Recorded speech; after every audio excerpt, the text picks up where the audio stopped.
भाजपा के सांसद हैं, केंद्रीय मंत्री हैं कृष्णपाल गुर्जर। उन्होंने तुगलक लेन में अपने घर का नेम प्लेट का नाम बदल के विवेकानंद मार्ग रख लिया।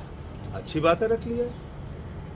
इसका मतलब वो अपनी देशभक्ति प्रदर्शित करना चाहते हैं। अच्छी बात है।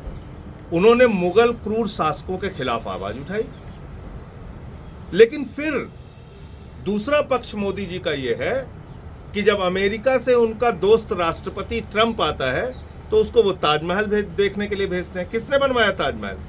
शाहजहां ने, मुगल शासक था।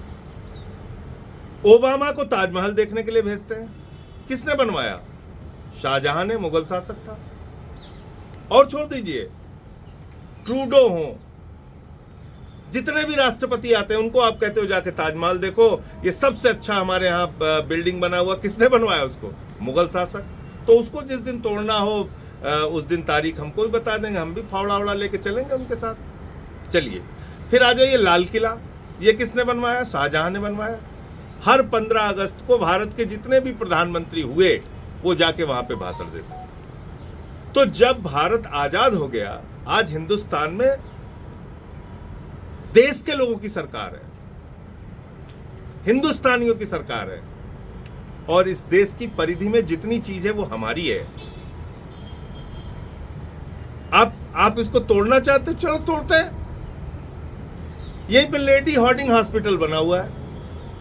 वो कौन है? लॉर्ड हार्डिंग, जो वायसराय था भारत का, उसकी पत्नी के नाम पे लेडी हार्डिंग हॉस्पिटल बना हुआ है। अब आप मुझे बताइए कि अंग्रेज क्रूर शासक जिन्होंने 200 साल तक हिंदुस्तान को गुलाम बना के रखा, जो शहीद आजम भगत सिंह को फांसी पे चढ़ाते हैं, शहीद सुखदेव, शहीद राजगुरु, शहीद अशफाकुल्ला, शहीद रोशन सिंह, शहीद राजेंद्र दहड़ी, शहीद खुदीराम बोस, शहीद प्रफुल्ल चाकी, कितने नाम लूं? हिंदुस्तान के लाखों क्रांतिकारियों को जेल में भर भर के सड़ाते हैं, जिनके शासनकाल में जलियांवाला बाग कांड हुआ। उनकी क्रूरता पे भाजपा का एक भी नेता नहीं बोलता, एक भी नेता। क्यों? क्योंकि ये अंग्रेजों के दलाल थे, इनके पुरखे।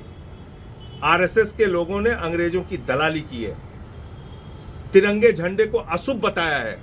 मैं चाहता हूं जितने भी मुगल क्रूर शासक हैं हिंदुस्तान के अंदर, उसके ऊपर खुली चर्चा हो, और आरएसएस के लोगों ने आजादी के आंदोलन में जो गद्दारी की है उसके ऊपर खुली चर्चा हो, तिरंगे झंडे का जो विरोध किया है उसके ऊपर खुली चर्चा हो, श्यामा प्रसाद मुखर्जी ने जो अंग्रेज गवर्नर को चिट्ठी लिखी है और कहा है कि भारत छोड़ो आंदोलन को कुचल देना चाहिए, उसके ऊपर चर्चा हो। ये बात करेंगे देशभक्ति के, जिनका संगठन इसलिए निर्माण हुआ हिंदुस्तान के अंदर कि देश के साथ गद्दारी करो।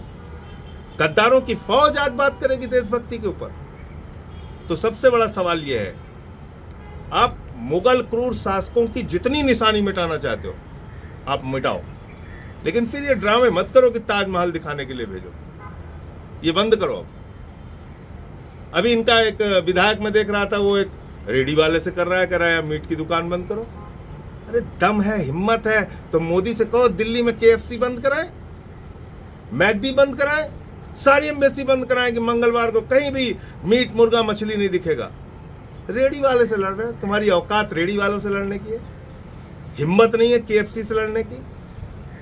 हिम्मत नहीं है एम्बेसीज में तुम मीट, मुर्गा, मछली बंद करा दो? ड्रामे कर रहे हो। किस ओर ले जाना चाहते देश को?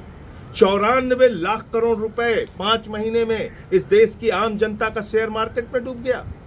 16 लाख करोड़ रुपए अपने दोस्तों का नरेंद्र मोदी ने माफ कर दिया।